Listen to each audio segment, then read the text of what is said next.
Last day, right? Well, it's not over yet. Don't check out yet. I still think there's things that God might still have in store for you today. So don't check out yet. I was told not to cross this pink line. It's the last day. I wanted to see what happens if I cross this pink line. Nothing happens. See, I knew nothing would happen. Oh, wait. I was told there'd be infinite Chads if I crossed that. Oh, there's one. Okay. All right. I just wanted to do that. I want to teach you, what could possibly be bad about infinite Chads? I want to teach you an equation this morning. That's all right. It's all right. You're not alone. I want to teach you, here's the equation. Time plus proximity or closeness plus imitation equals resemblance.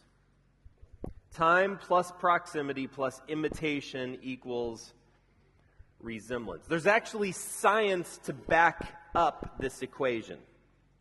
Back in the late 1980s, researchers conducted an experiment at the University of Michigan, and they were trying to establish whether or not it was actually the case that married couples look like each other.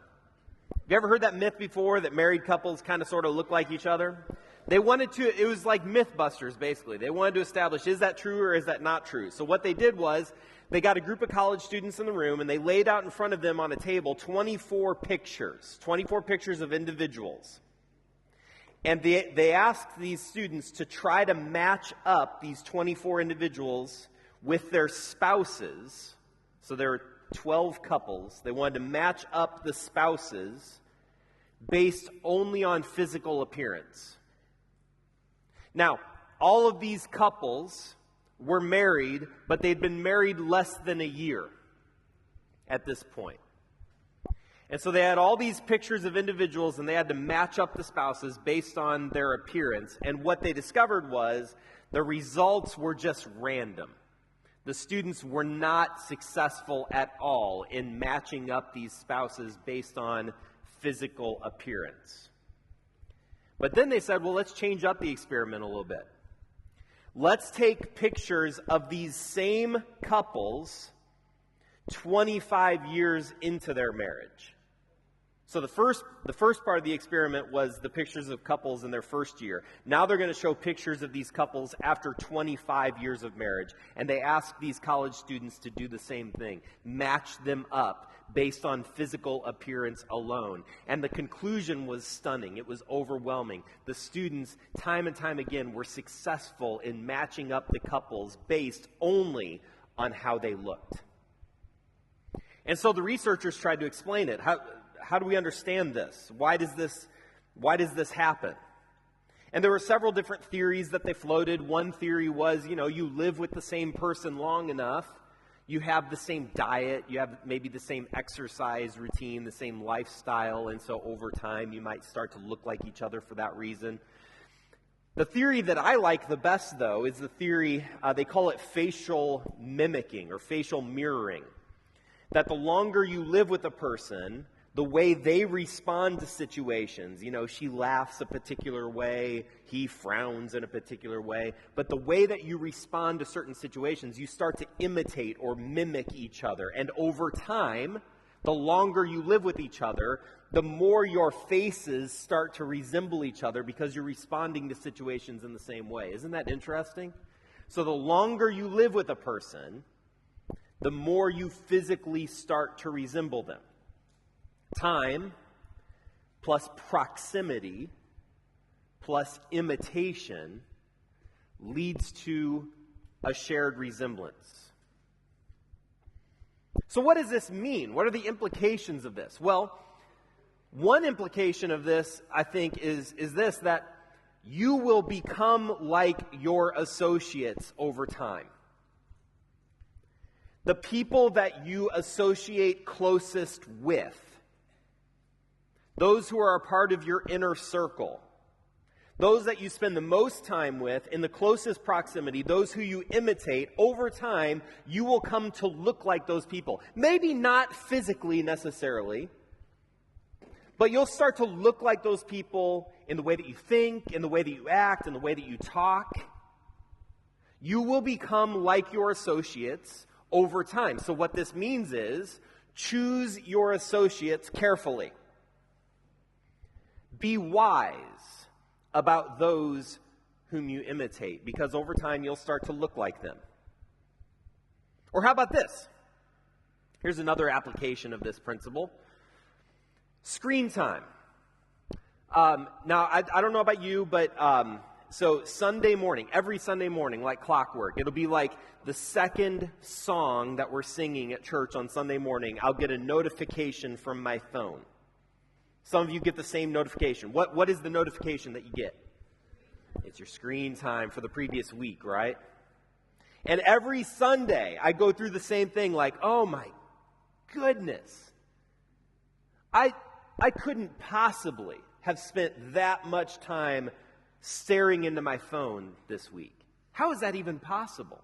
And it's always like this convicting moment. I'm glad I'm in church because I feel like I need to repent. But I have this, I don't know, this thing within me that just gets really, I don't know, I get really concerned about that. Like if I'm staring into this glowing rectangle for that many hours every day, taking in all this content, scrolling some more, eventually over time, right, I'm going to start to be molded into the image of whatever I see in that glowing screen. I'm naive to think that it's not having any effect on me whatsoever, because of course it is. Because time plus proximity plus imitation leads to a shared resemblance. This is also true, I think you know where I'm heading with this. This is also true about our lives as we follow Jesus. This is also true about our lives as we follow Jesus. Time plus closeness plus imitation leads to a shared resemblance. A verse we've been looking at all week, Galatians 2. I've been crucified with Christ, and I no longer live, but Christ lives in me. The life I now live in the body, I live by faith in the Son of God who loved me and gave himself up for me. I love the contrast in this verse. You notice the contrast? So it starts with, I've been crucified, so I no longer live. I've been crucified, but nevertheless, Christ lives, right? So I no longer live, yet Christ lives. But then look at the second sentence. I live, the life I now live in the body, I live by faith in the Son of God who loved me and gave himself up for me. So the phrase, or this passage begins with my crucifixion, and it ends with Jesus' crucifixion. So when he says in these verses, I've been crucified, I no longer live, what is he talking about there? Who is the I that he's referencing? Who's the I here? Well, the I in Galatians 2 is the I that puts me front and center. It's the I that puts me front and center. The I that says, ultimately everything, it's about me. It's about my desires, it's about my wants, it's about my wishes. That's the I that is crucified. And this I no longer lives because Christ lives in me. And now the I that lives is wrapped up in who Jesus is, not in who Chad is. Paul puts it in a different way in Philippians, and this might be a little bit simpler for you to understand. He says, for to me, this is sort of like his mission statement. He says, for me, to live is Christ, and to die is gain. The reason he says to die is gain is because he's like, listen, if I die in this world, then you know what? That's okay, because if I die, I get to be with Jesus. If I live, I get to live for Jesus. So whether I live or die, it's all about Jesus. This is a person whose whole life has now become hidden, not in the I, not in me. It's not about me. It's about who Jesus is and what he's doing in and through me. When you see me, you see Jesus. Time plus proximity plus imitation leads to a shared resemblance. Or how about this? Ephesians chapter 5, verses 1 and 2.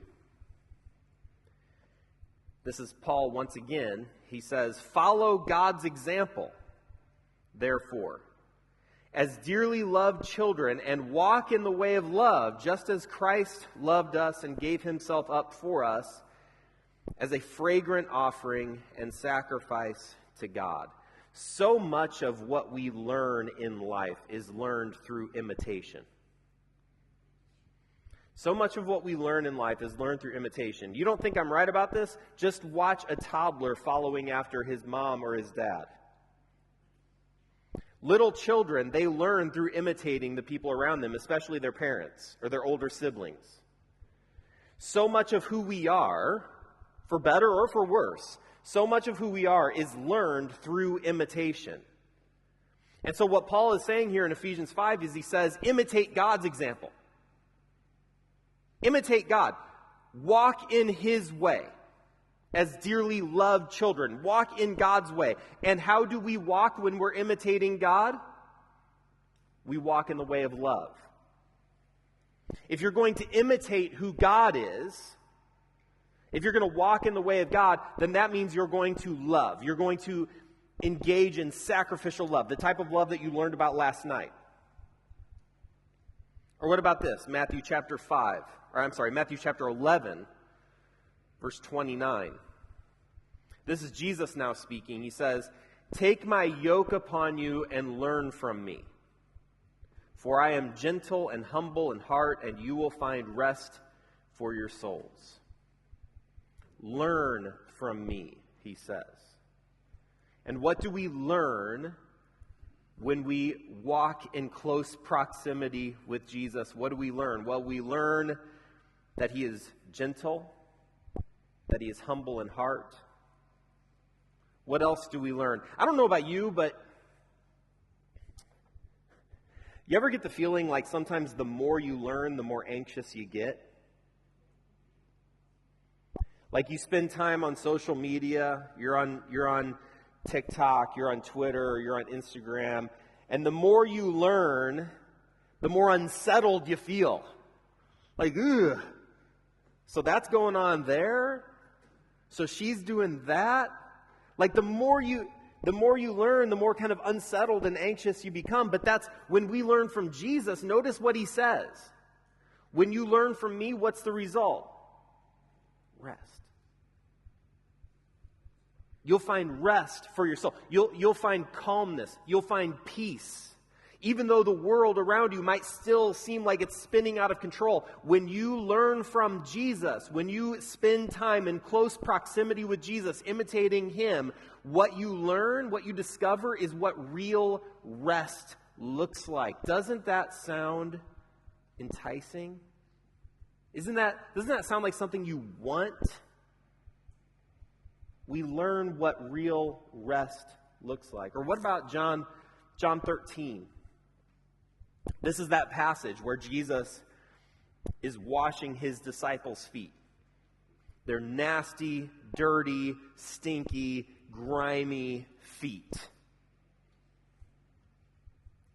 The God of the universe, the creator and sustainer of it all, the radiance of God's glory, stooping down, doing the job of the lowest menial servant. And listen, y'all know that these disciples did not have nice feet, okay? As far as feet go, these were not awesome feet, okay? And Jesus is down on his hands and his knees, and he's washing their feet. And the lesson that he wants them to learn in this is, if you're going to follow me, if you're going to be my people, then you wash each other's feet as well. It's not just about me washing your feet. My followers imitate me. My followers wash each other's feet as well. John chapter 1, beginning of that gospel, it says that Jesus came into the world full of, overflowing with grace and truth. That's how Jesus came into the world, with this intricate, delicate balance between grace and truth. And if that's how Jesus came into the world, that's how you and I also go into the world. We go into the world imitating who Jesus is. We come into the world with this balance of both grace and truth. That's our posture. Time plus proximity plus imitation leads to a shared resemblance. We discover who we are so often in the context of relationships. Remember that little thing that I drew up on the board earlier this week of the person on the life raft all by themselves? Just look within, look at your heart. That's all you really need. That's not how you discover who you really are. In life, you really discover who you are in the context of relationships. Your closest relationships will reveal things about you that you didn't know before. Are you self-obsessed? Are you impatient? Are you prone to drama? Are you just kind of a lot? Some of you are like,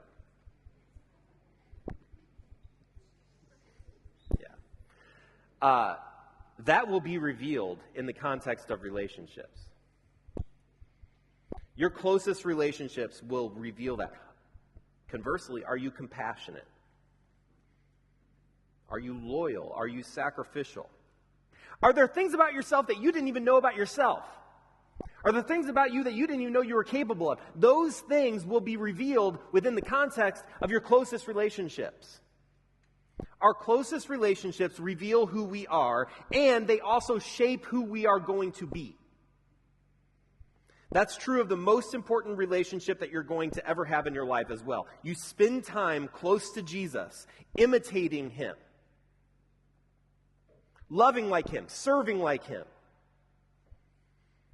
And you will start to look like him over time. But it starts with surrender. Those words again from Galatians 2, I've been crucified with Christ.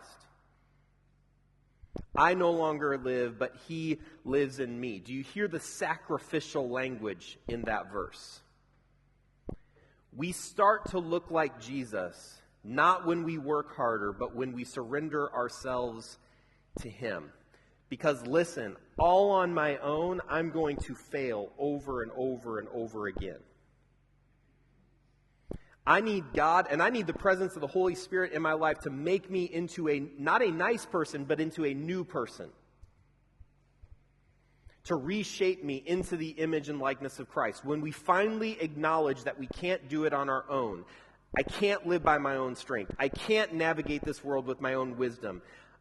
I only live when Christ lives in me. Time plus proximity plus imitation leads to a shared resemblance.